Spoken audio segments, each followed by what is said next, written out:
Beat the heat. எப்படி ஹீட்டை வந்து எப்படி பீட் பண்ணலாம்? இப்போ சம்மர் சீசன் தொடங்கிடுச்சு. ஸோ நம்மளை எப்படி ஹைட்ரேட்டடாக வச்சுக்கணும் அப்படின்னு நான் இப்போ சொல்ல போகிறேன். ஹைட்ரேட்டடாக எப்படி வச்சுக்கலாம் அப்படின்னா, தண்ணி நிறைய குடிங்க அப்படின்னா 6 லிட்டர் 7 லிட்டர் தண்ணி குடித்தா போதுமா அப்படிங்கிற மாதிரி நிறைய கேள்வி வருது. அப்படி கிடையாது. நீங்கள் குடிக்கிற தண்ணியை சிப் பை சிப்பாக உட்காந்து குடிக்கணும்.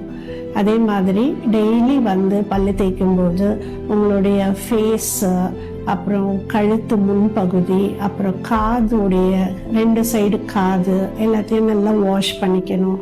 கொஞ்சம் அப்படி பண்ணும்போது நல்ல ஒரு மாய்ஸ்சர் நமக்கு கிடைக்கும். ஏன்னா கண்ணு, மூக்கு, வாய், காது எல்லாமே வந்து நம்மளுடைய இன்டர்னல் ஆர்கனுடைய சம்மந்தப்பட்டிருக்கு. அதனால இதை நம்ம வாஷ் பண்ணும்போது நமக்கு அந்த மாய்ஸ்சர் வந்து அந்த ஆர்கனுக்கு கிடைக்குது. நம்ம இந்த மாதிரி சிம்பிளான சில விஷயங்கள் பண்ணும்போது அந்த ஆர்கனுக்கு வந்து நம்ம ஹெல்ப் பண்ற மாதிரி இருக்கும். அதே மாதிரி நிறைய வந்து ஐஸ்கிரீம் சாப்பிட்றேன் அப்படின்னு சொல்லிட்டு, வெயில் காலம் நல்லா ஐஸ்கிரீம் சாப்பிடலாம் அப்படின்னு சொல்லிட்டு சாப்பிடுங்க. ஆனால் நிறைய சாப்பிடாதீங்க. சாப்பிடும்போது ஐஸ்கிரீம் சாப்பிட்டீங்கன்னா பாடி இன்னும் ஹீட் ஆகி ட்ரைனஸ் கொடுத்துரும்.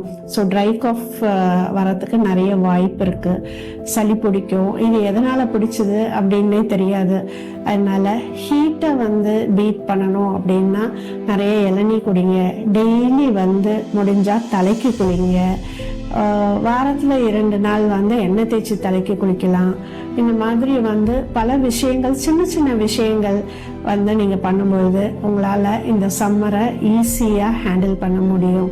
ஸோ இதெல்லாம் கொஞ்சம் கடைப்பிடிச்சி நீங்கள் ஹீட்டை தணிச்சுக்கிட்டு ஹீட் இல்லாமல் ஹெல்த்தியாக இருக்கணும் அப்படின்னு நான் கேட்டுக்கிறேன்.